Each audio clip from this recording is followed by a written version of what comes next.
Welcome to the first episode in 2024 of Lifts. Mo, happy new year to you. How are you doing today? Happy New Year to you, Matthew. I'm doing great. This is episode 10, and I'm excited to kick it off. And we've got a guest with us today in a very professional looking studio. I'll let you do the honors, Mo. Yeah, no, we are joined today by Krissy Van. Krissy and I was actually on her podcast earlier last year, and we had talked about having her on lifts, I think, in the fall of last year. So I'm really excited to have Krissy on. Krissy, thank you so much for being on. Thank you, and a happy new year to everyone. We made it to 2024. We did. Well, I'm going to do a quick intro, Krissy, for the audience who may not be familiar with you, real quick here. So Krissy Van serves as the director of content for all things fitness and wellness, a channel with a mission to promote a fit and well-rounded lifestyle for everyone. Every Wednesday, the All Things Fitness and Wellness podcast presents in-depth conversations with thought leaders and influencers in the fitness and wellness industry, delving into their personal stories and exploring the challenges and triumphs of their journeys. She also has a YouTube channel as well, which features trend reports, gym tours, and updates on the industry advocacy efforts. Every other Monday, viewers can also look forward to exercise snacks and bite-sized science, where the latest science and research are discussed directly with the scientists and researchers themselves. Krissy is also a former Canadian television host turned podcaster, and we're excited to have her on. I follow you, Krissy. I've been on your podcast. I've looked at your end of year podcast with Mark Mastrov, Bill Davis, and others. I think that was fantastic. You've done a really good job in pulling together content. I think I first met you at the URSA fly-in, maybe in the spring of 2023, where you covered the advocacy efforts that we're doing uh, with URSA. Yeah, that's right, and honestly, I'm sure a lot of people are like, "How in the heck did a Canadian television host make this big switch?" But it's exactly efforts like that that made me so passionate. I think that we all know the state that we're in when it comes to the physical inactivity crisis, and I've interviewed a lot of CEOs in my TV career, and I would say not everyone is necessarily still aligned with their original mission. And what I started to notice more and more about the fitness industry is that people are passionately aware and have this innate want and belief and passion and why into what they're delivering into the marketplace. Because at the end of the day, it is for people to live a life fit and well. And I was like, I need to put my voice behind that instead. Plus, we know traditional media has been on the shrinking side. So it was time to make a leap. You sound extremely passionate, so I appreciate you joining us today on this episode. I thought what would be good, Mo, is just to start off. Like we did an episode at the back end of last year. We had Garrett from Exponential, and it was we had a lot of interest, a lot of questions about it, but we had to take it down. So I thought a good place to start for those of you who are wondering where the episode was and why it was taken down, to give a little bit of an overview of what happened there and what we're hoping to do with Exponential going forwards. Yeah, I mean, look, Exponential has been one of the most talked about brands for a lot of reasons. There certainly has been some volatility with its share price at end of the year, with losing about 43.8% of its value. And they had this convention in December. And we were excited to hear from Exponential for one, new things coming out with their convention and just to get their perspective on what's been happening. We did have to pull the episode down, but I'm looking forward to hopefully getting their founder and CEO, Anthony, in a Lyft episode in the near future to kind of speak through what they've been experiencing over the last year. And just to be clear on that, so we had Garrett on for those that are listening that didn't hear it, and some of what was said, they were forced to retract the statement, and they asked us if we'd take it down. We managed. It was the second one we managed to get to Garrett. So we're obviously supportive of the organization and everything they're going through. But as you say, it'd be great if we can get Anthony on just to explain the full story and put their side over as to exactly what happened. We'll go into the first story now, which is Planet Fitness, and they're making the news again, and they've got a now someone's going to have to help me with this one, but there's someone called Megan Stallion, and Megan Thee Stallion. oh, Megan Thee Stallion, just kind of I goes got to you. show how out of touch I am. So come on, help me, Krissy. Who's Megan Thee Stallion? Body yaddy yaddy yaddy yaddy yaddy yaddy. Do you know the song? That's her. I do know that song. Is that her? There you go. Yeah. Okay. See, there you go. That was like the So, quickest so Chrissy, explanation of an who individual. is she? Who is she? Well, she's just exceptionally popular in pop culture right now. And I know that utilizing platforms like TikTok, Instagram, any reels of that nature has really shifted the focus to a lot of the sharing of different wellness modalities, fitness routines. And as a result, I mean, obviously, Planet Fitness saw an opportunity there. You just saw the New Year's Day, or what is it? Dick Clark's New Year's, that's now Yeah. Ryan Seacrest. They've been a sponsor of that for many years. I think this is a natural leap since they've decided to meld themselves with the realm of pop culture. And I think it's an obvious play. We know that Gen Z has this massive appetite to get into the fitness space. They're part of the conversation on these platforms like TikTok and Instagram.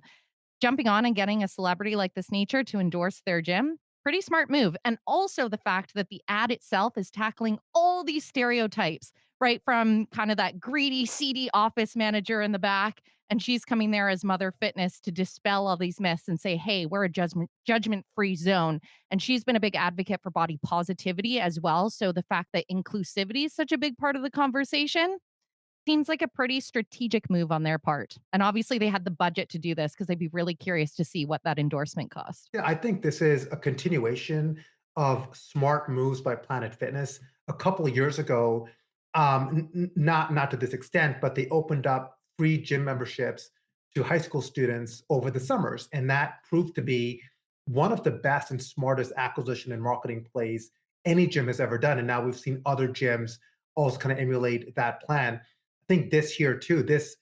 And I did view the ad. I did not know who she was to the extent that you did, Chrissy. So thank you for that interlude. That really sparked some memories here. So I definitely now know who she is. And you now know But why I don't use this mic to sing. So apologies to everyone. I think it came across great. But this again goes to show how they are just reaching the mass market. They just seem to be better connected with the pulse of society and the pulse of consumers and the pulse of all generations from Gen Z to Gen X, millennials, and on and on. They just on the marketing front, we just talked about Exponential, who had adversity. They also had some adversity, right? Their CEO left, or was dismissed rather, in 2023. But you didn't hear much talk about that. They've kind of managed their business behind closed doors, I think, in a pretty professional manner, and no one's even talking about Chris no longer being the CEO.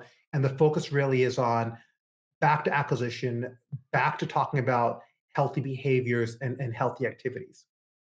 Well, and I think it becomes exceptionally clear who they're targeting as well when you look at the line of merch that came with this, right down to the bucket hat. And it's a pretty smart play considering, as we know, Gen Z does have that strong appetite. They're going to be the future parents that then introduce their children and so on and so forth. So I think it was a pretty wise move. What is the merch that you were referring to, Krissy? So I know that this line came. I mean, the bucket hat is what stood out to me because, in fairness, I don't think I would ever walk out wearing one. There we go. Real hot girl fit. But I mean, it just shows to they're not speaking to the older mom and dad. They're not going after the healthy, active aging. They're going after this market that's going to go into their gym spaces and be the ones posting all this month saying, New year, new me. I'm hitting my goals. And ultimately, that snowballs into free advertising. And for me, that's definitely out of touch. And I'm gonna go on YouTube to sort of watch some more information. But like, what how big is this lady, and what is the demographic for them? Is it kind of teenagers or above? Like, where does that sit to provide some context for it? Oh, I would say Gen Z through millennial. She's very big. Right. Okay. There you go. We'll Just convert shows. you over. Yeah, Matthew, we are New clearly gym playlist for 2024. living under a rock. Yeah, definitely, definitely. I'll need to look into that one. Well, the next story is Technogym, and it's great to see some positive news. It's great to see some very I guess interesting valuations. But Technogym have had an investment from a Saudi group, Saudi Arabia NEOM Investment Fund, to hold 6% in Italy's Technogym. Now, correct me if I'm correct me on this one, but Neom, what is this a developer that's in Saudi that are building some of these amazing projects in that part of the world? Yeah, that's right. NEOM almost represents a movement in a lot of ways, but it traditionally has referred to an area in the northwest of Saudi Arabia with incredibly ambitious projects, which were at the announcement of it seemed almost not feasible. But now that we're several years in, projects like the line are actually visible in construction. They're opening up hotels and resorts. And tied to that, they also have a fund called the NEOM Investment Fund, or the NIF, which not only invests in the development of that as well, but also ancillary technologies that is going to ultimately lead to an improvement of quality of life. And this seems to be one of that. Look, so at a 6% stake, this really values Technogym at nearly $2 billion. I think it's a great move for them. It secures them in terms of being probably an equipment provider. I'm sure they're going to be the preferred equipment provider to the NEOM development. They get to be in front of some very influential groups and people, and I think at the forefront and have a seat at the table at probably one of the most fastest developing wellness ecosystems in the world. Well, and I just come from one of the most expensive cities in the world, Vancouver. And you see the mass amounts of development still going. Obviously, it's slowed post-pandemic. We have huge problems with that there. But when you look in these destinations as well, when it comes to new constructions, there's a lot of high value that's placed on providing those spaces because so many people are remote work in destinations like that as well. You have tons of digital nomads that are putting high priority on these fitness spaces. So I imagine there'll be a ton of room for expansion for them if they manage to infiltrate that market in a big, notable way. Yeah, it seems like a And great move for Technogym, to be honest. Like two things really that are takeaway. Like if you look at the commercial fitness space, particularly over the last few years, it's certainly had a tough time. So having a company coming out and putting up a valuation of 2 billion is very positive, and there's clearly a lot of confidence. And I guess the second one, like probably if you look at anywhere in the world, then all eyes are on what's going on in Saudi at the moment, and to have to be from a Technogym's perspective to be associated, and my guess is to be the equipment provider of some of those projects there is really great news. yeah, I think it is. And this is actually the second investment from a Saudi Arabia based firm that happened in 2023 into an equipment manufacturer. In June of last year, Jared Kushner's investment fund, I think it's called Affinity Partners, invested 225 million into eGym, and that took him to a valuation of 600 million. So eGym is a smaller, more bespoke, niche organization compared to Technogym, but I think it just shows the commitment of the MENA region into health and wellness for 2024 and beyond. It seems strange for a developer like that, like from the little I know about them, to be investing in equipment manufacturers. Like, what do you think is the reason? Is it just to support those types of initiatives in general, and that's the purpose of the fund, or is there anything else there that we may be missing? Well, a really big focus for NEOM has really been around how do you improve lifespan and health span and also the quality of life as well. So longevity, wellness has been a core focus of that. A big driver of that is data, understanding how people live lives. So they've also made investments into wearable companies, their own wearable projects, and others. How people interact with equipment, which is a core part of how you get engaged in health and wellness. So I think this is a part of a much broader strategy for what NEOM is trying to be. And I think we're going to look back at this part of the world in 10 years and say this is one of the most advanced centers for longevity when you compare it to anywhere else in the world. And there's an event in Saudi in February. Like, has that got anything to do with this area or this region or this organization in any way? Do you know? Yeah, I think you're talking about the Beyond Active event that's coming up in February in Riyadh. Not related to NEOM, but there are brands and people that are involved in the NEOM project who are going to be speaking and attending that event in Riyadh. But I think it again, it just goes to show the commitment of the kingdom into into health and fitness, and this is not going to slow down. Hmm. Well, the final story that we've got today is another company that's getting involved in GLP-1. There was an announcement just this week about Equinox getting involved. Krissy, I understand this is an area that you have a little bit of background in.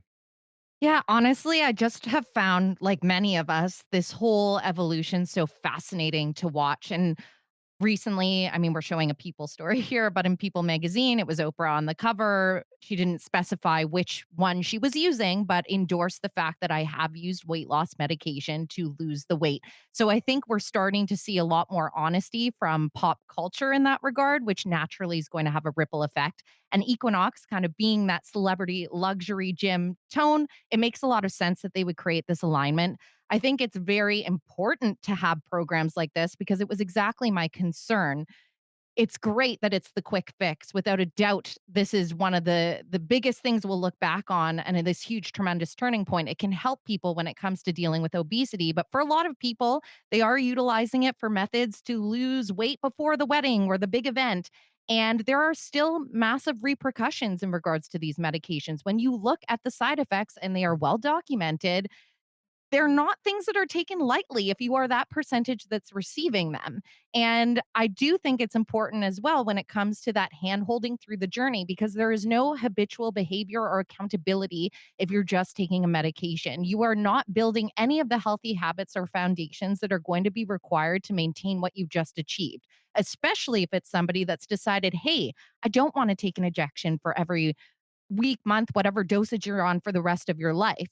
If all of a sudden you stop doing that and you haven't changed any of your habitual behaviors, you're ultimately going to regain the weight and who knows what other side effects. So Equinox getting into this, I think is very smart. But one of the things I would be most curious about, because I know they're addressing when it comes to muscle loss and helping to build those healthy foundations, but will they encounter the same challenges that we already do in getting people to commit to, let's say, a personal trainer to guide them on their journey? At the end of the day, if you're going this route, it's because the quick fix was most likely most appealing. Because if it wasn't, you would have done it the other way years ago.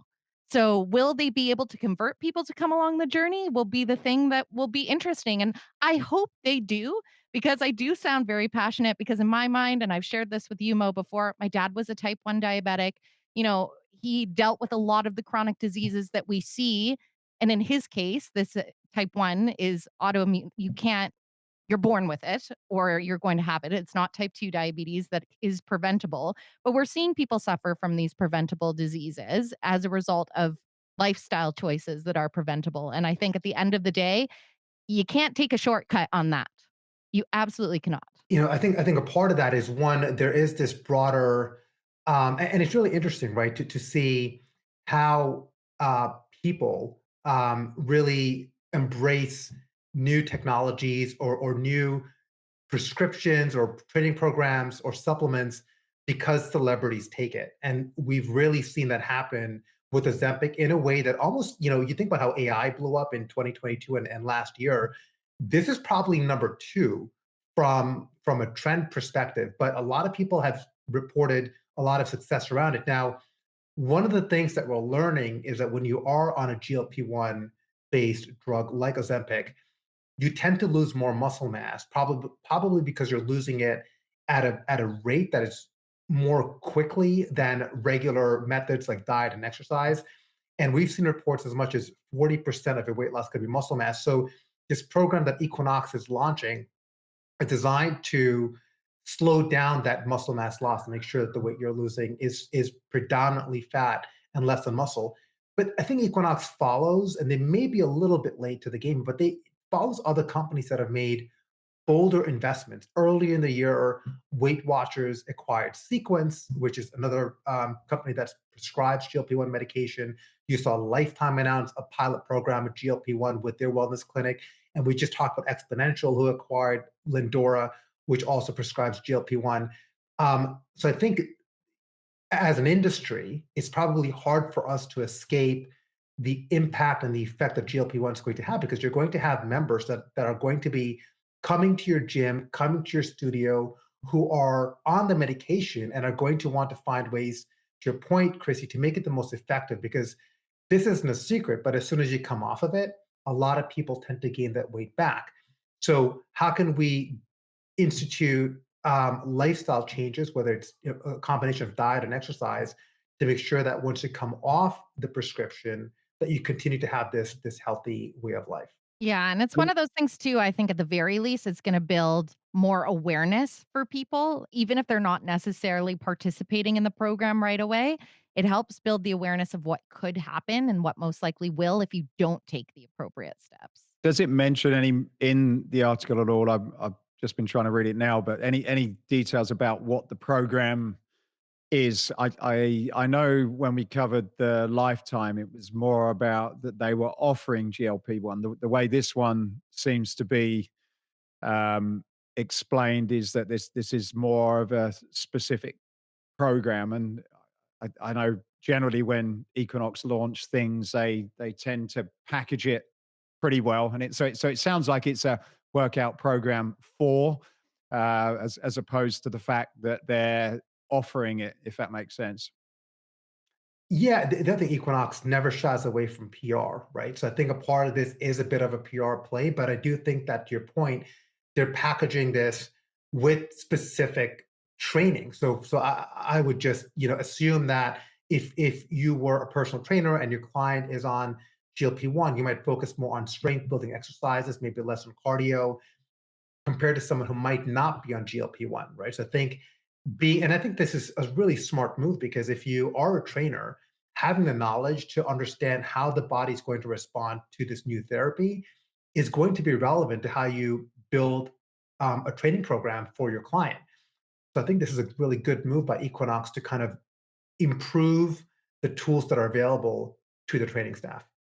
No, I agree, and also I think even just understanding the mindset of somebody that has gone through that journey, and then once you have a stronger understanding of that, you're gonna be able to guide them through, and that bridge is just unbelievably important because, as I say, just relying on a quick fix, I think we're gonna see disaster if that strikes, and this just is such an incredible opportunity for the industry as a whole to be that partner in that journey when it comes to somebody's mental and physical mindset if they are going that route with those medications. I did an interview with someone just before Christmas about this, and one of the things I didn't really appreciate is a lot of people that are taking that currently, and I'm not talking necessarily about Oprah Winfrey, but in general, people that are taking it are extremely overweight, and I think that's the other thing that a lot of the fitness facilities probably need to figure out, because the people that are in that condition are, the way they move, their how they feel about other people seeing them in a facility. It certainly would be a different type of audience than the typical Equinox crowd. So I think those, from how it comes to designing spaces and equipment. Requirements and things like that are also things that I think as a fitness industry, probably there's more work that still needs to be done.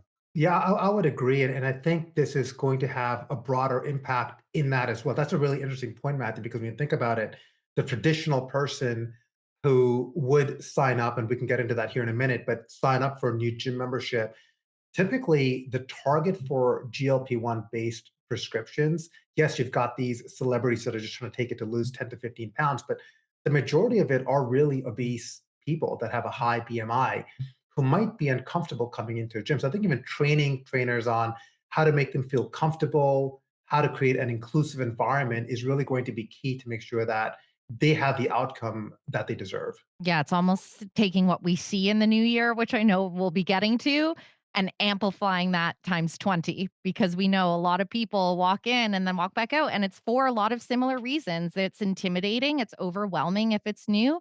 And if you have somebody that really has not taken that first step, that has to strongly be taken into consideration. Something along those lines, which just kind of occurred to me now, is we saw the rise of home fitness and connected fitness during the pandemic. Do you think, Krissy, that with GLP-1 and kind of given the things and the intimidation factor that we talked about, and I haven't really seen any connected fitness brand come out embracing this like Equinox, Lifetime has, but I wonder if you think that there's an opportunity here to create this safe space at home and coach someone through a screen, through a connected device. I think so, but I think it's what people struggle with the most is accountability. And when you are not physically in a brick and mortar space, statistically, it's going to be 10 times more difficult for you to stick with it, even if you do have that virtual relationship. I mean, I understand there's merit to all of those, absolutely. And someone doing something is better than nothing. But I can't imagine if it's never been a part of your lifestyle that it would be the easiest route to build a habit that way. There's going to be the percentage it works for, but I think it would Yeah. be a coat hanger down the line for sure. Well, that's all of the stories today. I know Mo, you've got you've got a segment that you wanted to wrap up with, so I'll hand over to you for that one. Yeah, and Scott, if you could pull up this article here around on Forbes Health about the top resolutions for 2024. And there is no surprise. If you scroll down a bit to the middle of the article, it goes through the top resolutions. Fitness, again, is number one. Finance is number two, and mental health, number three. Lose weight, number four. Improve diet, number five. So in the top five, four out of the five are related to our industry. So we see this happen every year, and I think this is admirable. I'm personally not one for resolutions. If I find a way to improve something, even if it's me having a new podcast mic, I'm just going to do it. I'm not going to wait. I'm going to try to find a way to incorporate that. But I see the importance of having a date. It's just almost like having a major life event like a vacation or having an event like a race. When you have the date on the calendar, Chris, you just talked about accountability. It does help in that accountability factor. But at the same time, we know that the majority of people that um, start a New Year's resolution typically fail or stop that in less than 4 months, and only 6% of them tend to continue those resolutions after 12 months. So I'm curious, Krissy, and we'll start with you, but do you have a resolution for the new year? So I also don't, and it's because I think people need to spend less time on resolution, more time on reflection, and then you might actually have more success toward your goal. When you look at that list there and see mental health on that, that's probably the most exciting thing for this industry because we know we directly correlate and can provide immediate benefits for mental health. So if people spend time doing reflection and think about their why and how they want to feel, and then they understand that mental health can be improved through physical fitness, this is great news. As for myself, I spend a ton of time doing reflection every year. I do not do a resolution, but I try to learn a new skill every year. My golf game, not up to par, but we tried last year. But it has been a really fun tool for life because we get this disillusion in our mind that we reach an age and you all of a sudden can't learn that instrument, can't pick up a paintbrush, can't lean into a new hobby. And that is a falsehood. It is a lie. So I would encourage people to maybe think more of what I like to do and enjoy versus necessarily I have to lose this. I have to do this. That's just me. Wait, so what's your new skill for this year? So my new skill for this year is fitness related, but it's actually yoga. I learned the hard way. Flexibility is actually the name of the game. I had a karaoke incident and tore a hamstring. And so I learned if I don't start What? now, karaoke is an extreme sport, I'll have you know. I wasn't even singing, is the worst part. But Hey, Matthew, do you have a New Year's resolution? I don't. I used to do them years ago, and I now similar to Chrissy. I have things that I constantly review on a monthly and quarterly basis, and I'll reflect, evolve. So I tend not to do it. So I know that's a boring answer. One of the things that I am looking and thinking about is my kids both play instruments, and I've been enjoying watching them. They're both in a jazz band, and so I always have that question: what if? Maybe I'm a talented saxophonist or drummer, but I've never tried to do it. So I'm gonna experiment a little bit about music. I love music, and I'm not quite sure what my instrument is, but it's something that I'm gonna invest a little bit of time to explore a bit more.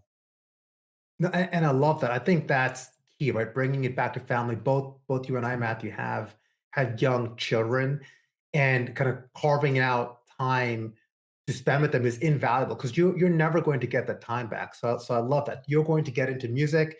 So I'm Mhm. just going to note this down to check back in with you in December and see if you picked up a new instrument to play. Yeah, yeah. Let's do it. So, what about yourself, Mo? No, for me, I think it's being a bit more present. It's easy for us to get so distracted with so much going on, and you're juggling priorities. So I started this a bit last year, which is time blocking and having intentional blocks of time to commit to things. And most of it revolves around really family and self-care, right? So making sure that I allow myself, for me, it's the mornings when I like to work out, and Matthew, you like to work out in the afternoons.